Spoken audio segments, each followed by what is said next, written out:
المصنف ابن ابی شیبہ میں انٹرنیشنل نمبر کے مطابق 37,359 ہے، اور جو مکتبہ رحمانیہ نے PDF چھاپا ہوا ہے نا اردو میں، اس میں ہے 38,514۔ وہ انشاءاللہ JPG ہم اس کے اوپر ڈسپلے بھی کر دیں گے، آپ کو وہ حدیث نظر آ جائے گی۔ یہ حدیث المصنف ابن ابی شیبہ میں موجود ہے اور المستدرک للحاکم میں بھی ہے انٹرنیشنل نمبر کے مطابق 4816۔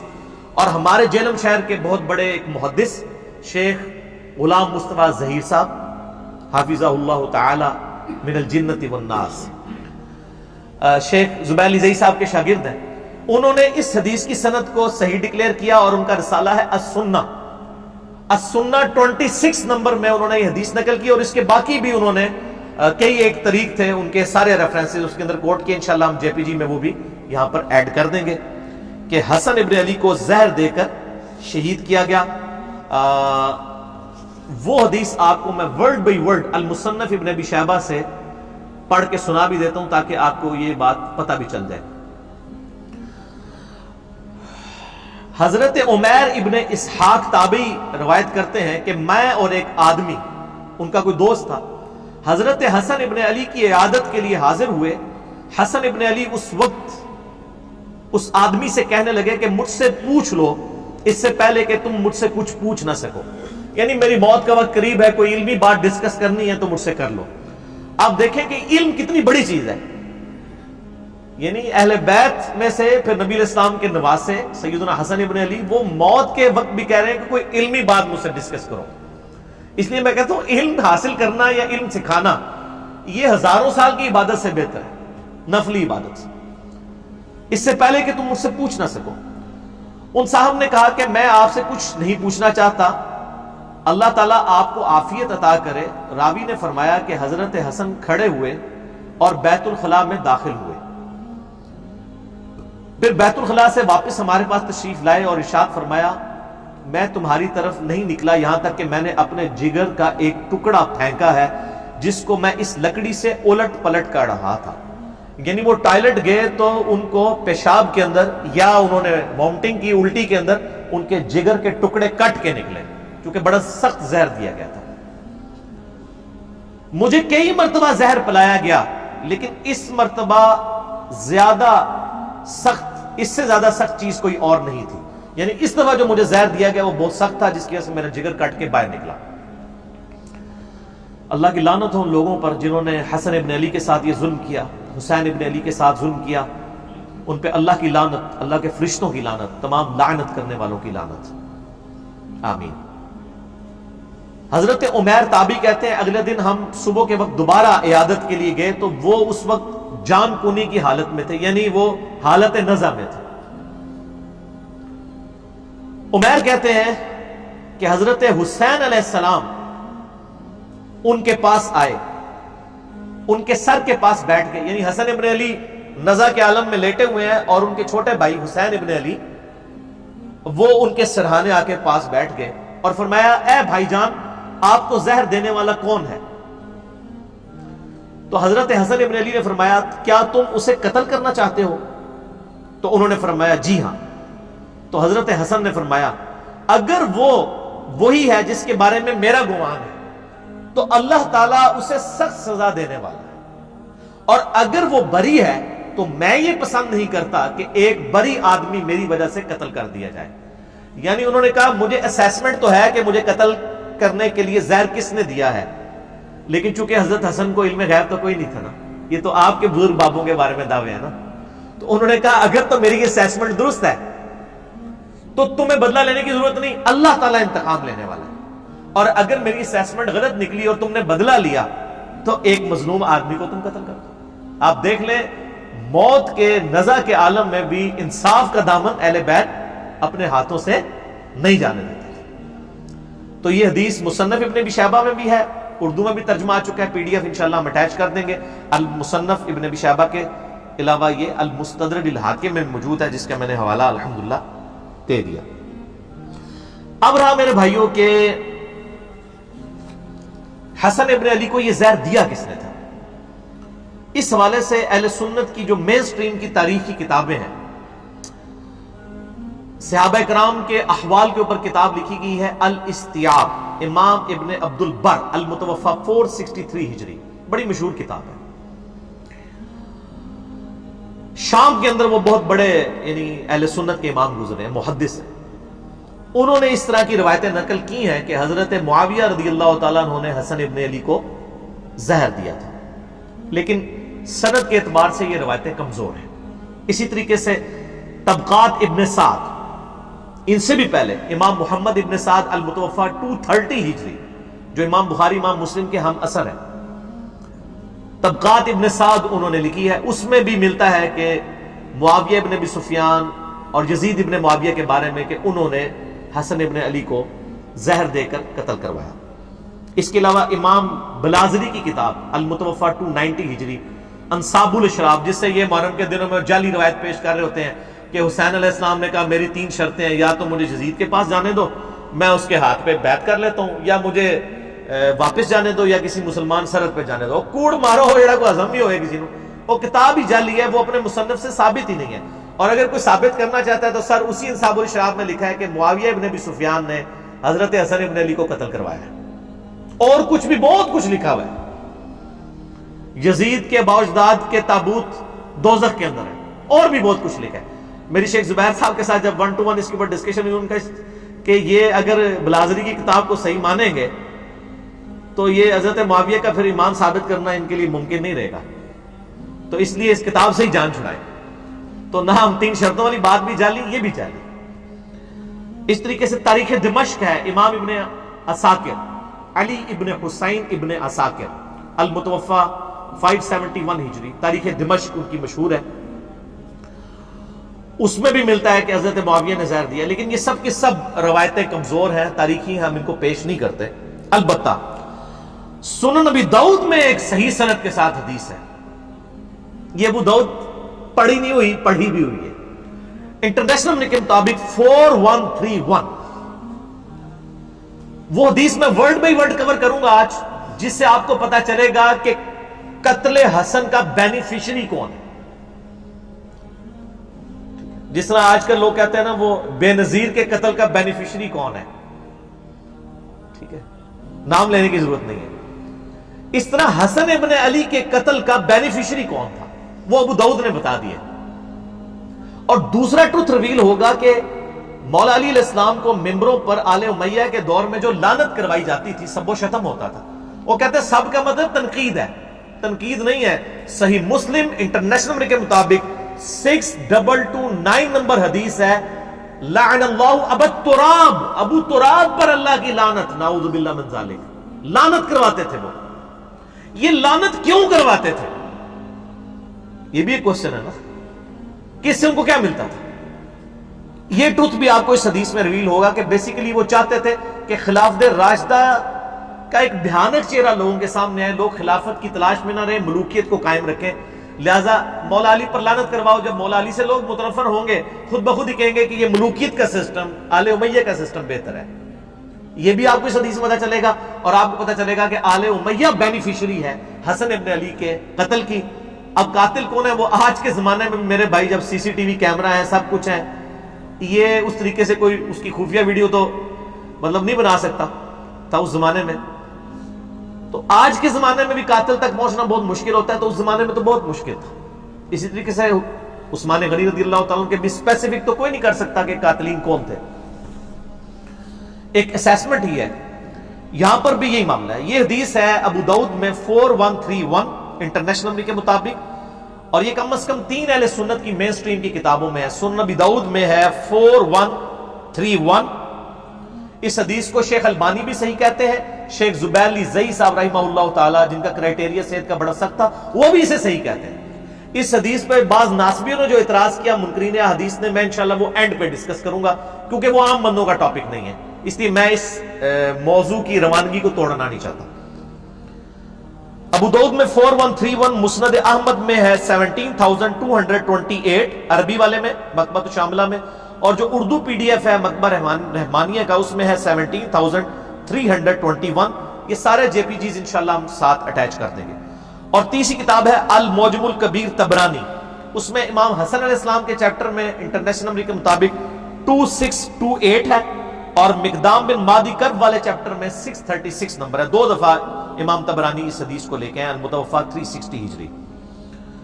تو یہ حدیث الحمدللہ سونے کی مہر درست ہے, اور یہ اتنی کرٹیکل حدیث تھی کہ یہ میرے جو 5B ریسرچ پیپر میں صرف یہ واحد حدیث ہے جو میں نے 2 نمبرنگ پہ ریپیٹ کی ہے, سیریل نمبر 31 پہ بھی اور سیریل نمبر 51 کے اوپر بھی, اور ایک ایک نمبرنگ پہ کئی حدیث ہیں. اس میں مثلا جو 33 نمبر ہے غدیر خم کے میں نے 8 طرق جمع کیے. ویسے تو غدیر خم پہ لاکھوں لوگ میرا کلپ دیکھ چکے ہیں یوٹیوب پہ, جو میں نے کور کیے ہیں وہ آپ دیکھ سکتے ہیں. تو ایک ایک نمبر پہ کئی احادیث ہیں, اس لیے 200 سے زیادہ روایتیں ہیں. تو اس ریسرچ پیپر میں یہ روایت 4131 موجود ہے انٹرنیشنل نمبر کے مطابق. وہ میں آپ کو اہل حدیث کا جو ترجمہ ہے نا جی, ورڈ بائی ورڈ پڑھ کے سناتا ہوں. دارالاسلام پبلیکیشن دنیا میں سب سے بڑا اہل حدیث کا, اہل سنت کا یعنی کتابیں چھاپنے والا جو ہے وہ ادارہ ہے. یہ دارالاسلام کی یہ عربی پبلیکیشن سامنے رکھی ہوئی ہے, یہ پڑھی ہوئی نہیں پڑھی ہوئی بھی ہے, یہ علمی کتابی باتیں ہو رہی ہیں نا. تو اسی میں جو ابو داؤد رکھی ہے نا, اس میں ورڈ بائی ورڈ میں آپ کو دارالاسلام نے جو اردو ترجمے کے ساتھ شیخ زبیر صاحب کی تحقیق کے ساتھ چھاپی ہے 4131 سنن ابی داؤد, ورڈ بائی ورڈ اس حدیث کو سنیں. خالد بن معدان تابعی کہتے ہیں کہ مقدام بن مادی کرب صحابی ہیں, بڑے مشہور صحابی ہیں یہ. انہی سے وہ ابو داؤد میں حدیث ہے کہ مجھے اللہ نے قرآن اور اس کی مثل یعنی سنت عطا فرمائی. مقدام بن مادی کرب عمر بن اسود اور قبیلہ بنو اسد کا ایک آدمی جو اہل قنسرین میں سے تھا, حضرت معاویہ ابن ابی سفیان رضی اللہ تعالیٰ عنہ کے پاس آئے جب وہ شام کے اندر یعنی بادشاہ تھے. معاویہ نے مقدام سے کہا کیا تمہیں معلوم ہے کہ حسن ابن علی وفات پا گئے ہیں؟ تو مقدام رضی اللہ تعالیٰ عنہ نے فوراً پڑھا انا للہ و انا الیہ راجعون. کسی مسلمان کی موت پہ کیا پڑھنا چاہیے؟ اب یہ پڑھنا ایک صحابی کا کیا یہ جرم تھا؟ جب انہوں نے یہ پڑھا تو ابو داؤد نے کیا لکھا, فقال له فلان, تو ایک آدمی نے, ایک مرد نے, فلاں شخص نے اس کے جواب میں کہا. اب یہ فلاں کون ہے؟ وہ حضرت معاویہ خود تھے, کیونکہ مسند احمد میں موجود ہے معاویہ نے مقدام سے کہا. ابو داؤد کی عادت ہے کہ وہ جب کسی صحابی کا غلط کام آ رہا ہو نا تو اس کو فلاں کر جاتے ہیں. ابو داؤد کے اندر کئی مثالیں میں نے اس پمفلٹ میں لکھی ہیں. جب فلاں شخص فلاں کو ملنے کوفے آیا تو علی پر لعنت کروائی. وہ سنن نسائی الکبریٰ کے اندر ہے کہ جب معاویہ ابن ابی سفیان مغیرہ ابن شعبہ کو ملنے کے لیے کوفہ آئے تو حضرت علی پہ لعنت کروائی. تو ابو داؤد نے فلاں فلاں کر دیا. میرا ایک یوٹیوب پہ کلپ لاکھوں لوگ دیکھ چکے ہیں, سنی اور شیعہ کی کتابوں میں حق چھپانے کی مثالیں. یہی کام ناج البلاغہ میں جب مولا علی کا خطبہ حضرت عمر کے بارے میں آیا تو شیعہ نے بھی وہاں پہ وہ فلاں شخص پہ اللہ کی رحمت ہو, اس نے دین کے لیے یہ خدمات کی. یہ کام شیعہ نے بھی پایا تو کام سنیہ نے بھی پایا. ٹھیک ہے نا جی. تو جدو کوئی کام پائے تو اس کام سے رسی کاٹ سکنے ہیں. اللہ دے فضل نہیں, میں کوئی تکبر کے طور پہ نہیں, میں جسٹ جوک کے طور پہ بول رہا ہوتا ہوں, کیونکہ نہ میں وہابی نہ میں بابی, میں ہوں مسلم علمی کتابی. تو حضرت معاویہ نے کہا, مسند احمد میں بھی اور المعجم الکبیر طبرانی میں بھی موجود ہے جو میں نے نمبر بتایا, کہ حضرت معاویہ نے یہ کہا کہ مقدام کیا تم حسن کے مرنے کو مصیبت سمجھتے ہو؟ انا للہ و انا الیہ راجعون. میں نے کہا تھا نا آپ کو پتا چلے گا قاتل کون ہے یہ تو ہم نہیں کہتے, لیکن بینیفیشری کون ہے, خوشی کسے ہوئی حسن کے مرنے پر؟ آل امیہ. انہوں نے کہا, اب مقدام بن مادی کرب کو بڑا غصہ ہے. انہوں نے کہا میں حسن کی وفات کو مصیبت کیوں نہ سمجھوں جبکہ رسول اللہ صلی اللہ علیہ وآلہ وسلم نے ان کو اپنی گود میں بٹھایا ہوا تھا اور فرما رہے تھے حسن مجھ سے ہے اور حسین علی سے ہے. یعنی مقدام بن مادی کرب کہتے ہیں میں نے نبی الاسلام کو خود دیکھا ہے کہ اپنے زانوں پہ ایک طرف حسن ابن علی کو بٹھایا ہے, دوسری طرف حسین ابن علی کو, اور کہہ رہے ہیں حسن مجھ سے ہے حسین علی سے ہے. اور یار جس نے نبی کو اتنی محبت کرتے ہوئے دیکھا ہو تو سر پھر اس شخص کی وفات کے اوپر اس کو پھر غم تو ہوگا نا. تو وہ حضرت معاویہ کو جواب دے رہے ہیں کہ میں کیوں نہ مصیبت سمجھوں جب نبی علیہ السلام اتنی محبت ان سے کرتے تھے. اور بخاری کے تو الفاظ میں نے بتایا نا ابن عمر کے, صحیح بخاری 3753, حسن و حسین دنیا میں میرے 2 پھول ہیں. ٹھیک ہو گئے. ہائے ہائے ہائے. اب وہ جو اسدی شخص مقدام بن مادی کرب کے ساتھ گیا ہوا تھا نا حضرت معاویہ کو ملنے میں, آپ کو پتہ ہے شاہ سے زیادہ شاہ کے وفادار ہوتے ہیں چمچے. وہ چمچا تھا. اس نے دیکھا کہ جب معاویہ ہی توہین کر رہے ہیں حضرت حسن ابن علی کی, یہ بات کہہ کے کہ حسن کا مرنا کوئی مصیبت ہے, انہوں نے کہا میں بھی بیچ اپنا تھوڑا لوچ تال دیں. تو اس نے کہا فقال الاسدی جمرۃ اطفأ اللہ, حسن تو ایک آگ کا کوئلہ تھا جسے اللہ نے بجھا دیا. انا للہ و انا الیہ راجعون. اللہ کی لعنت ہو ایسے لوگوں پر جو اہل بیت کے ساتھ بغض رکھنے والے تھے. صحیح مسلم میں حدیث ہے, علی سے محبت نہیں رکھے گا مگر مومن, علی سے بغض نہیں رکھے گا مگر منافق. صحیح مسلم 240. اور یہ آپ دیکھ لیں سیدنا علی کی اولاد کے ساتھ غدیر خون پہ جو نبی علیہ السلام نے کہا تھا میں اہل بیت کے معاملے میں تمہیں اللہ کا خوف دلاتا ہوں, 6225 سے 6228 تک صحیح مسلم میں.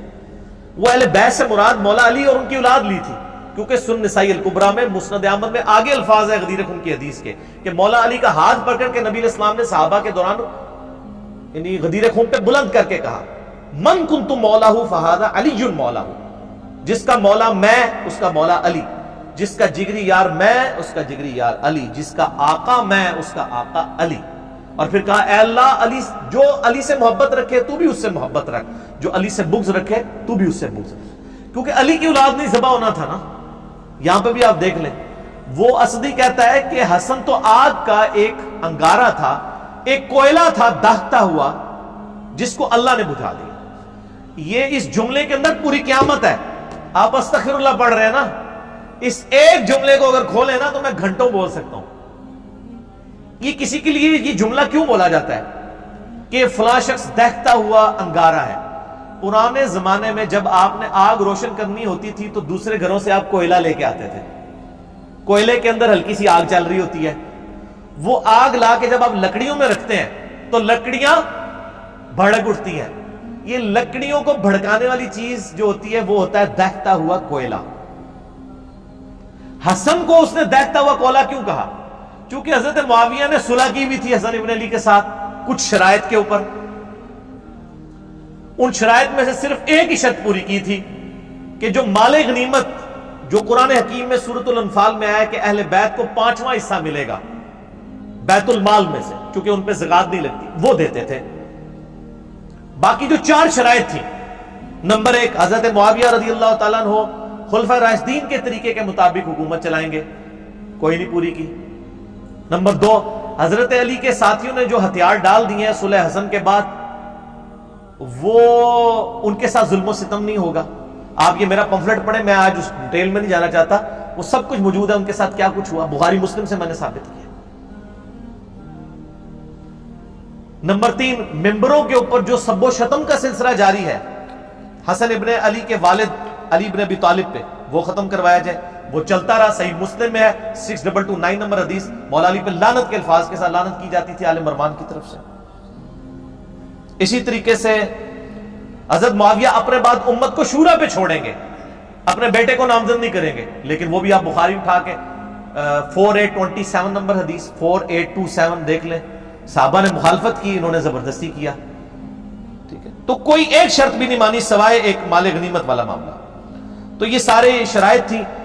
اب یہ شرائط جب کوئی بندہ پورا نہ کر رہا ہو تو جس سے صلح ہوئی ہو اس سے ڈر تو لگا رہتا ہے نا کہ کہیں یہ بھی اپنا صبر کا پیمانہ اس کا لبریز ہو اور یہ دوبارہ سے خلافت کے لیے کوئی تحریک اٹھا دے. جو تب تحریک اٹھائے گا تو تحریک اٹھانے والا جو شخص ہے وہ ایک دہتا ہوا کولا ہوگا جس سے آگ بڑھ سکتی ہے, خلافت راشدہ دوبارہ سے چڑھ سکتی ہے. اب آپ کو اس جملے کی گہرائی پتہ چلی. حسن ایک دہتا ہوا کولا تھا جسے اللہ نے بجھا دیا. انہوں نے کہا شکر ہے ختم ہوا ہے, انہوں سے اپنی مرضی نہ لے کام ٹور کے رکھیں گے. سمجھ آئی آپ کو؟ اب یہ جب گفتگو ہو رہی ہو کسی صحابی کے سامنے, یہ کسی وہابی کے آگے نہیں ہو رہی تھی, یہ صحابی کے آگے بات ہو رہی تھی, نہ کسی بابی کے آگے ہو رہی تھی, بابی بابوں کا دفاع کرتے ہیں، وہابی اپنے وہ بادشاہوں کا دفاع کرتے ہیں. یہ صحابی تھا مقدام بن مادی کرب.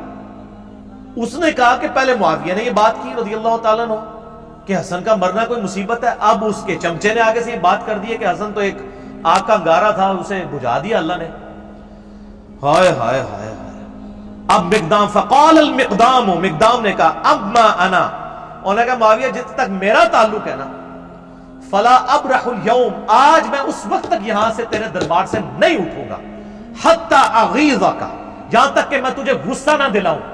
یعنی تو نے مجھے تکلیف دی ہے نا حضرت حسن ابن علی کے بارے میں کومنٹس کر کے نیگیٹو، میں تجھے ایسی باتیں کروں گا کہ تجھے غصہ دلاؤں. وَأُسْمِعَكَ مَا تَكْرَهُ، اور میں تجھے ایسی باتیں سناؤں گا تجھے بری لگیں گی. جب کسی کی حقیقت اسے کھول کے بیان کی جائے نا تو بڑے سے بڑے صبر کرنے والے شخص کو بھی بری لگتی ہے. پھر کہا اے معاویہ اگر میں سچ کہوں تو میری تصدیق کر دینا، اور اگر میں غلط کہوں تو تردید کر دینا. معاویہ نے کہا ایسا ہی کروں گا. مقدام نے کہا میں تمہیں اللہ کی قسم دے کر کہتا ہوں، کیا تم جانتے ہو کہ رسول اللہ صلی اللہ علیہ وآلہ وسلم نے سونا پہننے سے منع فرمایا؟ حضرت معاویہ نے کہا ہاں ہمیں بھی پتا ہے مرد کے لیے سونا حرام ہے.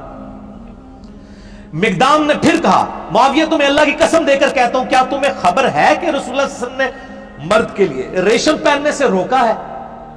انہوں نے کہا ہاں. حضرت مقدام نے کہا میں تمہیں اللہ کی قسم دے کر تیسری بات پوچھتا ہوں، کیا تم جانتے ہو کہ رسول اللہ صلی اللہ علیہ وآلہ وسلم نے درندوں کی کھالیں پہننے اور درندوں پر سواری کرنے، یعنی شیر کی کھال پہننا یہ تکبر کی علامت ہے، اس سے منع فرمایا؟ حضرت معاویہ نے کہا ہاں. مقدام نے کہا اللہ کی قسم میں نے یہ سب کچھ تمہارے گھر میں ہوتے ہوئے دیکھا ہے اے معاویہ. یعنی تم مانتے بھی ہو کہ سونا مرد کے لیے حرام ہے، ریشم مرد کے لیے حرام ہے، درندوں کی کھالیں پہننا حرام ہے. یہ تینوں حرام کام جو تم خود جانتے ہو تمہارے گھر میں ہوتے ہیں. اب میں نہیں کہتا کہ حضرت معاویہ نے سونے کے کڑے یا وہ کوئی لاکٹ پہنا ہوا تھا، میرا اس نے ظن ہے کہ ان کے بال بچے ہی کرتے ہوں گے. گھر میں ظاہر ہے کہ میرے آپ کے بچے تو نہیں تھے نا، ان کے ہی ہوں گے. ہم اس نے ظن رکھتے ہیں کہ وہ خود نہیں کرتے تھے. اب یہ بات کرنے کے بعد تو آپ تو کہتے ہیں جی امام حنیفہ کا قول دکھاتے ہیں، آگے حدیث دکھاتے ہیں، لوگ کو رجوع ہی نہیں کرتے، کہتے ہیں حدیث کو ہم نے چھوڑنا ہے. اب یہاں پہ نبی علیہ السلام کی حدیث ان کو پتہ ہے، حضرت معاویہ سے کہا جا رہا ہے کہ آپ توبہ کریں. اب کیا ہوا؟ مقدام نے کہا اللہ کی قسم یہ سب کچھ آپ کے گھر میں ہوتا ہے اے معاویہ. اس پر معاویہ نے کہا اے مقدام مجھے معلوم تھا کہ میں تجھ سے ہرگز بچ نہیں سکوں گا، یعنی میری کمزوریاں تجھے پتہ ہیں. حالانکہ ہونا چاہیے تھا معاویہ اے مقدام میں تمہیں گواہ کر کے کہتا ہوں آج تک جو کچھ مجھ سے ہوا میں اللہ سے توبہ کرتا ہوں، اللہ تعالیٰ یہ گناہ معاف کرے، آئندہ میں اپنی اصلاح کروں گا. کیونکہ آپ تو ہمیں یہی بتاتے ہیں نا کہ جب صحیح حدیث مل جائے تو وہی آپ کا مذہب ہونا چاہیے. آپ کہتے ہیں امام حنیفہ کے سامنے حدیثیں آتی تھی وہ پیچھے نہیں ہٹتے تھے، تو یہ امام حنیفہ سے بہت پہلے ہی معاملہ جو ہے وہ بگڑا ہوا ہے.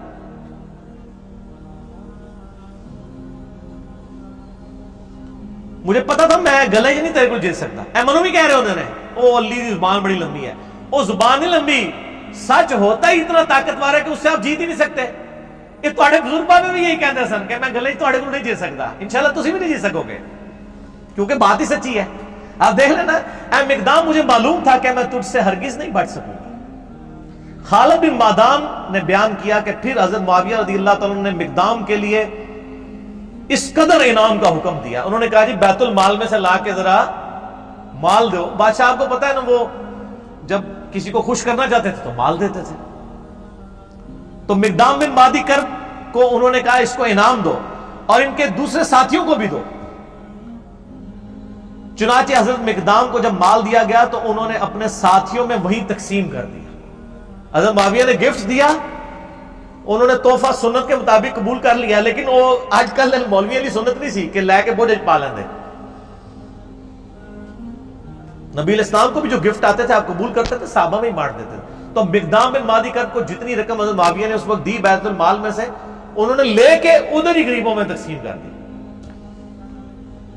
سچا بندہ جو اس کو کسی کی پرواہ نہیں ہوتی ہے، وہ بینیفیشری نہیں ہوتا کسی کا، اس کی روٹی روزی دین کے ساتھ نہیں جڑی ہوتی.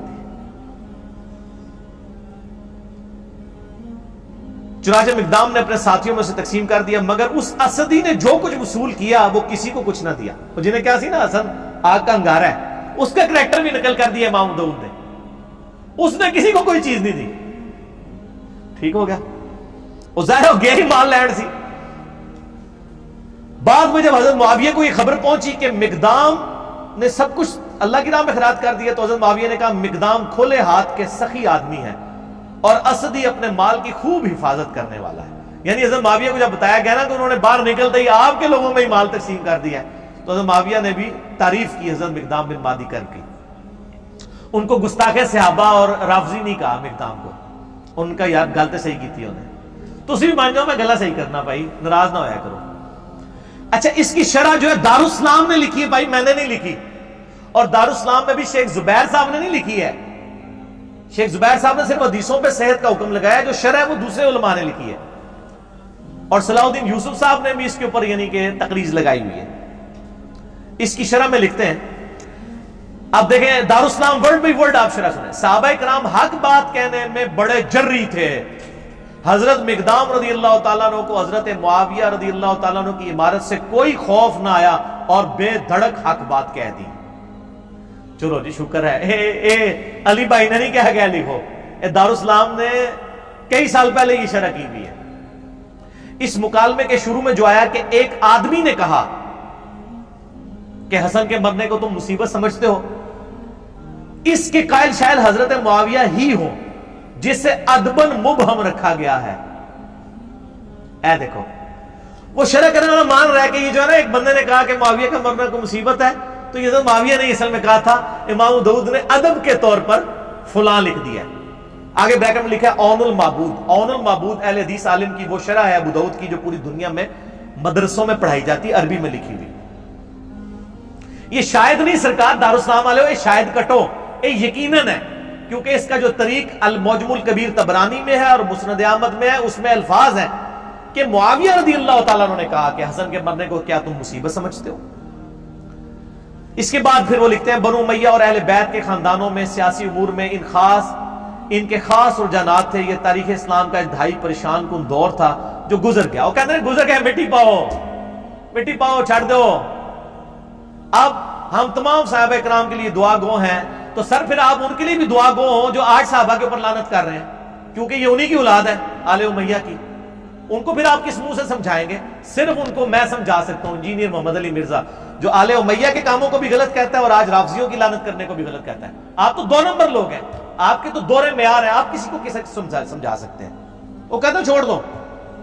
اب ہم تمام صحابہ کرام کے لیے، تمام صحابہ کرام نے یار 3-4 بندوں کا مسئلہ ہے، صحابہ کرام اتنے زیادہ نہیں ہے. حضرت معاویہ رضی اللہ تعالیٰ عنہ، مغیرہ ابن شعبہ رضی اللہ تعالیٰ عنہ، عمر ابن عاص رضی اللہ تعالیٰ عنہ، اور بسر بن ابی ارطاء رضی اللہ تعالیٰ عنہم اجمعین.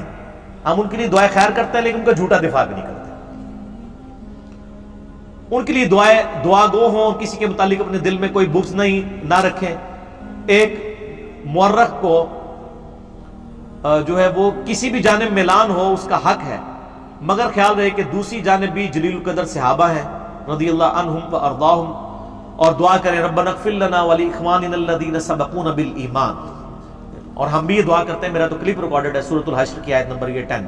ہم دعا کرتے ہیں کاش جن کے لیے ہم دعائیں کر رہے ہیں انہوں نے بھی مولا علی کے لیے دعائیں کی ہوتی، ممبروں پر مولا علی پہ لعنت نہ کروائی ہوتی. اس کا مطلب ہے اللہ کے فضل سے ہمیں تو توفیق ہے، ان کو یہ توفیق نہ مل سکی.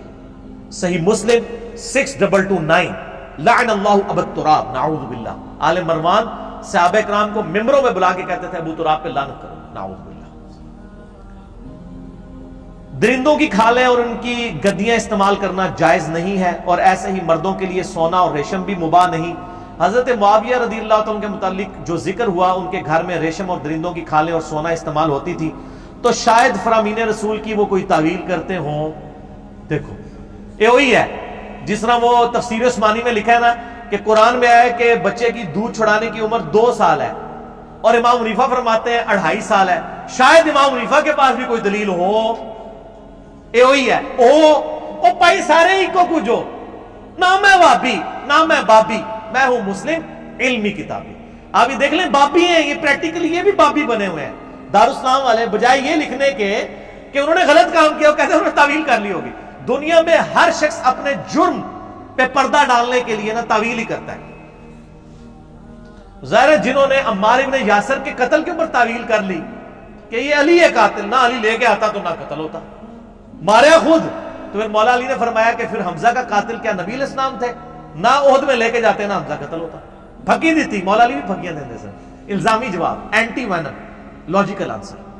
بال یہ ہر ٹاپک لادا ہو جائے گا.